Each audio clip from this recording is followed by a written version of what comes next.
O poeta carioca, viajando pelos Estados Unidos, é revelado a filosofia e a poesia da Grécia.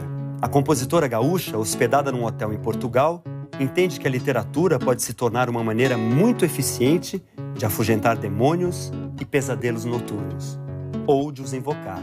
O poeta descobre a música e nela se expressa com a mesma fluência com que disserta sobre a filosofia. A compositora e violonista descobre a literatura e nela mergulha com a mesma disposição com que compõe músicas para crianças. Hoje eu converso com Adriana Calcanhoto e Antônio Cícero.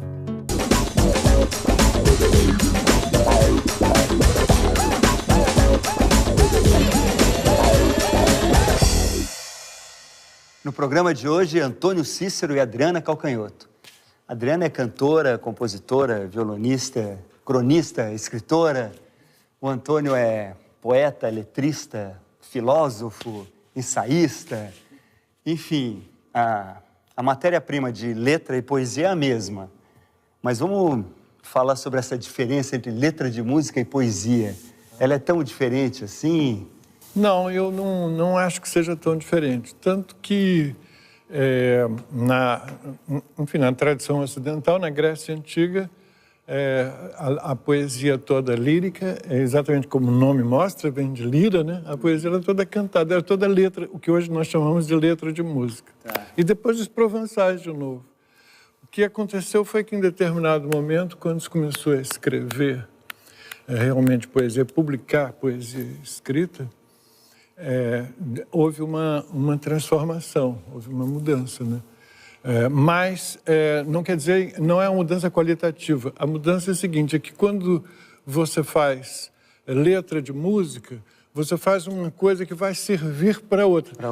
A letra tem a função de compor uma canção, enquanto que o poema deve valer por si.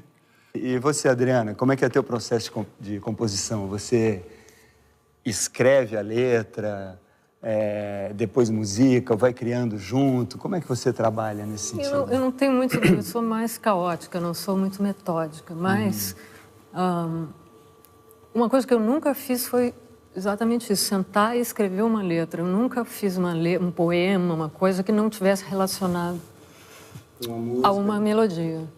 Mas eu fiz as outras possibilidades, musicar, poema. E diz a lenda que você virou um compositor e um letrista, porque a Marina, sua irmã, pegou uns poemas seus sem você saber e musicou. É verdade isso? É verdade, sim. A gente morava nessa época, meu pai trabalhava no Banco Interamericano de Desenvolvimento. E aí eu fui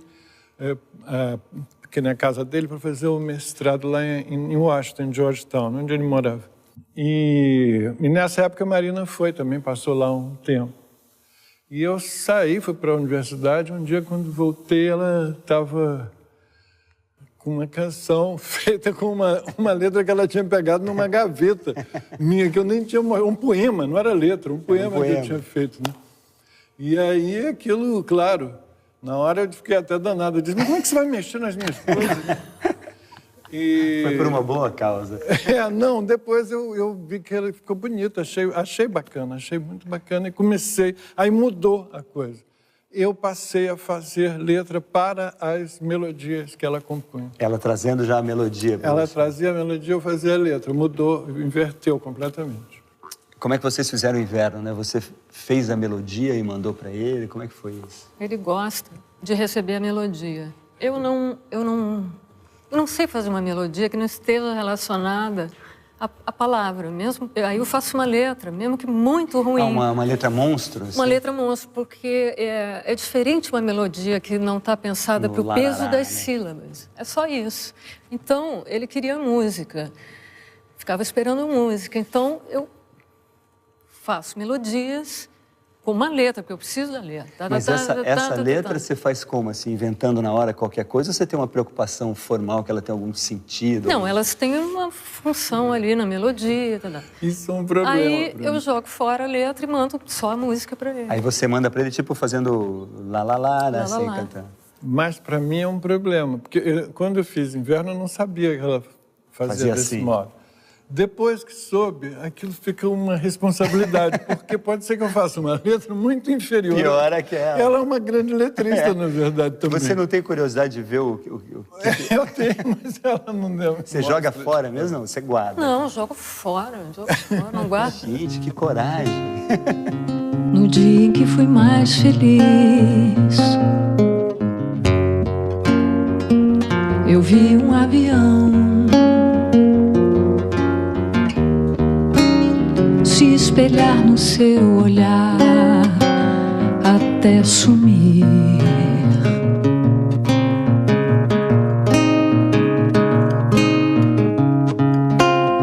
De lá pra cá não sei, caminho ao longo do canal,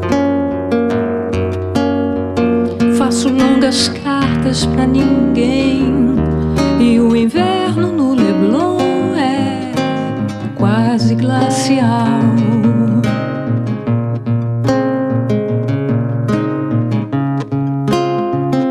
Há algo que jamais se esclareceu. Onde foi exatamente que larguei naquele dia mesmo o leão que sempre cavalguei?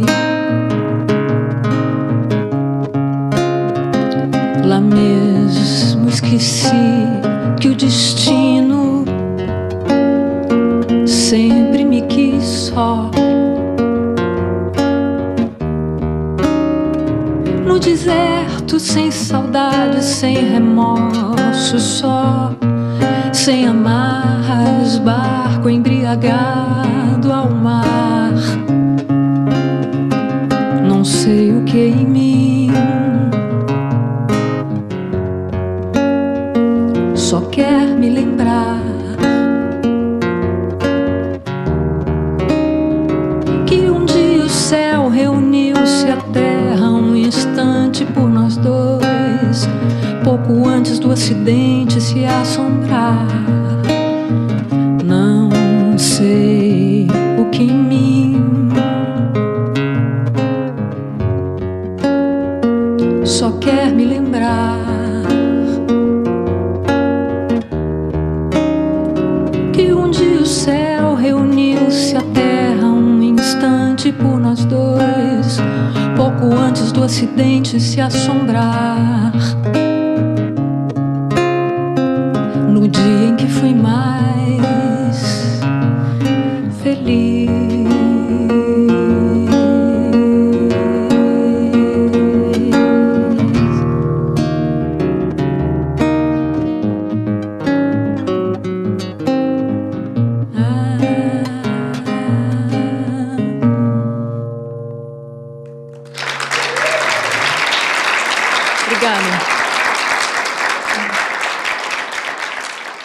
E vem cá, Adriana, você tem uma ligação forte com a música. Seu pai era baterista, é isso? Legal. E você começou no violão, assim, a tua primeira... Eu comecei no violão. O meu padrinho, que tocava com meu pai, como meu pai era baterista, os ensaios eram na garagem lá de casa, entendeu? Então tinha música circulando, tudo. E o meu padrinho, que era muito amigo do meu pai, era violonista. Ele morreu muito cedo, mas eu acho que ele... Eu não tenho memória assim concreta, mas eu tenho certeza que ele me botou no violão de alguma maneira. E o meu pai parou de tocar bateria porque ele disse que a barriga foi crescendo, ele foi ficando longe dos tambores. E aí, daí você o quê? Garota, assim, começou a tocar? Aí, então, eu estava acostumada com instrumentos, com músicos, e aos 6 anos de idade, no aniversário, a minha avó me deu um violão. Com 6 anos? Com 6 anos. Puxa. E aí eu fiquei assim, o que eu vou fazer? Que é isso? Por que ela está dando um violão para mim? E, Antônio, você tem um livro que é o Guardar, Poemas Escolhidos. Esse poema Guardar é muito interessante que ele brinca um pouco com as várias os significados dessa palavra. Quanto você acha que o poeta e o filósofo, essas coisas se misturam quando você está criando? Olha, quando eu Na verdade, eu sou, nesse ponto, um pouco esquizofrênico, entende? Uma coisa é um trabalho para fazer um poema completamente diferente do trabalho para escrever um ensaio de filosofia. Claro. São bem diferentes para mim. Porque o de filosofia é totalmente dominado pela racionalidade, pelo intelecto, essas coisas. E o que acontece na poesia é que não existe uma faculdade que domine absolutamente, entendeu? Sim. Quer dizer, em cada poema é uma coisa, né? Guardar. Guardar uma coisa não é escondê-la ou trancá-la. Em cofre não se guarda coisa alguma. Em cofre perde-se a coisa à vista. Guardar uma coisa é olhá-la, fitá-la, mirá-la por admirá-la, isto é, iluminá-la ou ser por ela iluminado. Guardar uma coisa é vigiá-la, isto é, fazer vigília por ela, isto é, velar por ela, isto é, estar acordado por ela, isto é, estar por ela ou ser por ela. Por isso, melhor se guarda o voo de um pássaro do que pássaros sem voo. Por isso se escreve, por isso se diz, por isso se publica, por isso se declara e declama um poema, para guardá-lo, para que ele, por sua vez, guarde o que guarda, guarde o que quer que guarde um poema. Por isso, o lance do poema, por guardar-se o que se quer guardar. Em língua portuguesa, quando um vocábulo apresenta vários sentidos, dá-se o nome de polissemia. O verbo guardar, que Antônio Cícero explora, pode significar proteger, manter, memorizar, entre outros sentidos. É a riqueza da língua que o poeta explora. No próximo bloco, poesia e música. Nem superiores, nem inferiores. Apenas cúmplices.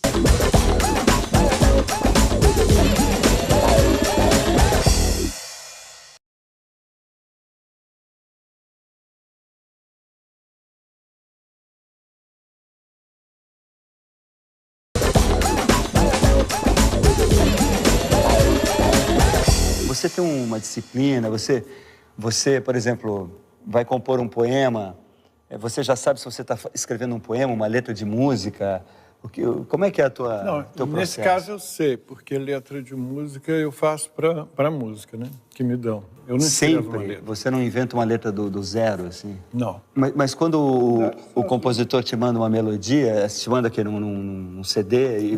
Antigamente era uma fita, né? Tá. E eu ficava ouvindo aquilo me dava algumas ideias, depois eu começava... No começo, quando eu tirava... Eu escrevia as notas, as sílabas, entendeu? Que tinha que preencher, botando onde tinha que ser sílaba tônica, onde tinha que ser átono. Você fazia como se fosse um desenho da melodia. Fazia um monstro, né, que chama, né, na verdade. Isso é um monstro mesmo. É. E, Adriana, o Partimpim é uma coisa impressionante, né, na sua... Porque é quase como se fosse uma outra... Né, um outro personagem, uma outra na verdade, pessoa. É um heterônimo. Um heterônimo. É um heterônimo. E como é que surgiu isso, assim? Eu achei primeiro que as crianças estavam ouvindo, durante muito tempo, um único modelo de disco. Sim. Sabe? E eu achei que eu poderia oferecer uma alternativa. As crianças não acharem... Porque... que tem umas coisas que infantilizam mais do que necessário, né? O Fernando Pessoa dizia que todo poema para crianças não pode ser escrito por adultos. Não é? Boa isso. E aí virou uma coisa... como é que eu vou te dizer? Ficou maior do que o sonho. Porque a minha ideia era ter repertório, fazer um disco, ser um heterônimo, que é justamente para não confundir as coisas. Mas aí as crianças começaram a pedir show. Pois é. Aí ficou difícil, porque eu não podia não dar isso. E acabei ganhando uma coisa que eu toquei em muitos lugares para crianças que estavam assistindo a um show musical pela primeira vez na vida.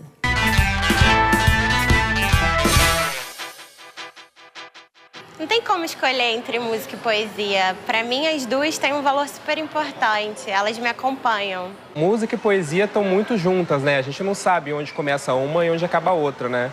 para mim, música é poesia. No momento, prefiro mais a música, porque me toca mais o coração. O poema que me toca pela música das palavras é um do Ferreira Goulart. Meu povo, meu poema. Todas as cartas de amor são ridículas. Não seriam cartas de amor se não fossem ridículas. Tem uma música que eu ouço do Los Hermanos, que é como se fosse uma poesia para mim. É só o amor que conhece o que é verdade. É morena, tá tudo bem, sereno é quem tem. E, Adriano, você escreveu um livro sobre uma experiência tua muito louca com um problema de um remédio erradamente dosado. Não tem uma história assim? Foi muito sofrido isso? Ou escrever sobre isso? Obviamente, viver isso deve ter sido terrível. Escrever ali em tempo real, enquanto eu estava... Porque é um crash de remédios que não podiam ser misturados e que se misturaram, e que talvez um outro organismo de uma outra pessoa não desse aquela reação. O que eu sei é que eu fui ficando doida. Eu ouvia vozes, todas assim, português de Portugal. Eu via... Era em português de Portugal? Era, em Lisboa. Eu via a parede derreter, mas eu, de algum jeito eu sabia... Gente, que remédio era esse? Conta pra gente. Eu nunca tomei ácido por medo de uma coisa assim. E aí, era difícil, mas de alguma maneira eu sabia que aquilo era induzido, que eu não... Sabe, que não era coisa da minha mente, que tinha um negócio ali. E aí, o médico aqui no Brasil, ele falou, não dorme. Porque eu não conseguia mesmo. Ele disse, não tenta dormir. Eu falei, então o que eu fico fazendo? Ele disse assim, inventa. Inventa? Inventa. Aí eu fui pro laptop viver aquilo. Bacana. E aquilo é que me salvou. Você deu um bom conselho. Eu pensei assim, eu não estou conseguindo controlar minha mente. Então, se eu escrever, eu preciso concatenar, eu preciso... concordância, tem que fazer sentido, quer dizer, eu vou... E nessa hora você não pensou em ir para o violão, você foi para... A palavra talvez te desse mais essa estrutura de organização da tua cabeça, talvez? Eu acho que o violão ficou sempre no quarto e eu nunca, durante esse período, essa coisa, eu não pensei no violão. Eu acho que ali no livro, o livro é recheado de citações, de coisas da literatura do mundo. Tem muita ali, joguinho, não sei o quê, e Hamlet aparece várias vezes e tal. Então, eu acho que é uma coisa assim da escritura, não da minha escritura que me salvou, mas aquilo veio... E eu só me senti salva daquela situação lançando o livro, porque eu podia escrever e botar na gaveta. Claro. Né? O meu amor me deixou, levou minha identidade, não sei mais bem onde estou, nem onde a realidade. Ah, se eu fosse marinheiro, era eu quem tinha partido, mas meu coração ligeiro não se teria partido, e se partisse colava com cola de maresia. Eu amava e desamava, sem peso e com poesia. Ah, se eu fosse marinheiro, seria doce o meu lar, não só o Rio de Janeiro, a imensidão e o mar, leste, oeste, norte e sul, onde um homem se situa quando o sol sobre o azul, ou quando no mar a lua não buscaria conforto, não pensaria em dinheiro, um amor em cada porto. Ah, se eu fosse marinheiro, não guardaria dinheiro,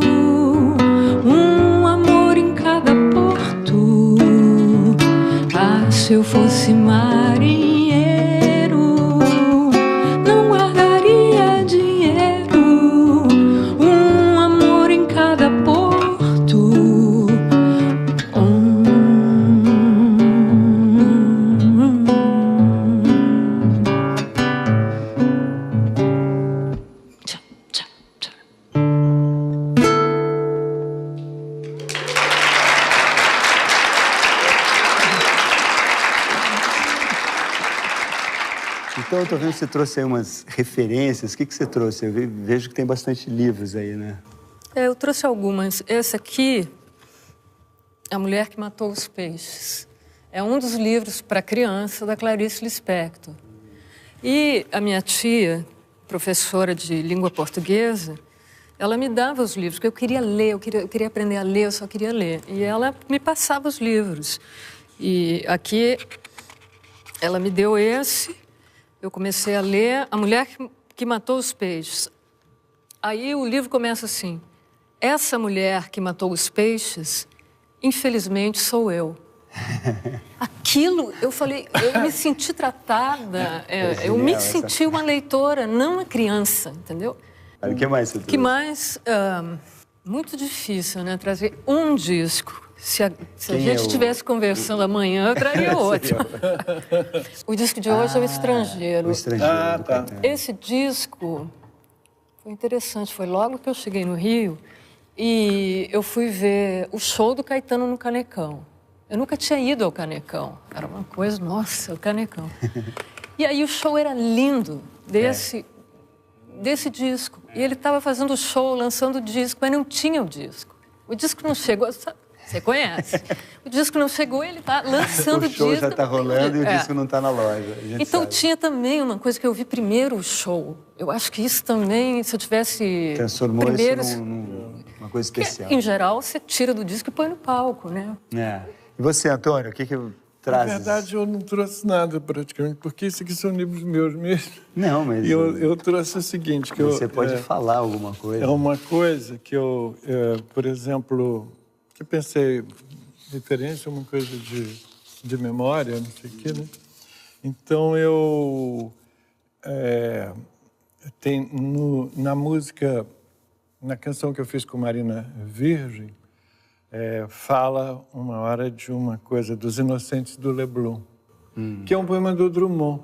Tá. E acontece que o papai era do Piauí, né? Ele nasceu lá no Piauí, estudou no Maranhão, veio para o Rio de Janeiro morar. E a gente morava ali no Leblon, nessa época. E aí ele via a gente na praia e dizia assim, os inocentes do Leblon, entendeu? Ele falava assim. Aquilo ficou na minha cabeça, eu acabei botando. E, na verdade, um poema do Drummond, né, belíssimo. Que ele já estava citando. Ele já estava citando os inocentes do Leblon, entendeu? Ele estava curtindo aquilo, de ter os filhos inocentes do Leblon. Aí depois, os inocentes do Leblon não viram o navio entrar. Trouxe bailarinas, trouxe imigrantes, trouxe um grama de rádio. Os inocentes, definitivamente inocentes, tudo ignoram. Mas a areia quente e há um óleo suave que eles passam nas costas e esquecem. Pô, depois dessas sábias palavras, agradeço muito a presença de vocês no programa. Muito obrigado. Eu que agradeço. Até o próximo. Foi grande o meu amor, não sei o que me deu. Quem inventou fui eu, fiz de você o sol da noite primordial e o mundo fora nós se resumia a tédio e pó. Em você tudo se complicou. 2. Se você quer amar, não basta um só amor. Não sei como explicar. Um só sempre é demais para seres como nós, sujeitos a jogar as fichas todas de uma vez, sem temer naufragar. Não há lugar para lamúrias, essas não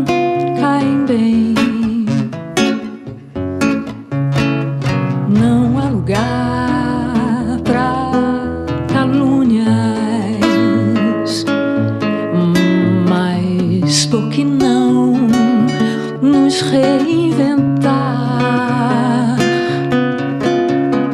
3, eu quero tudo o que há, o mundo e seu amor. Não quero ter que optar, quero poder partir, quero poder ficar, poder fantasiar, sem nexo e em qualquer lugar, com seu sexo junto ao mar, com seu sexo junto ao mar.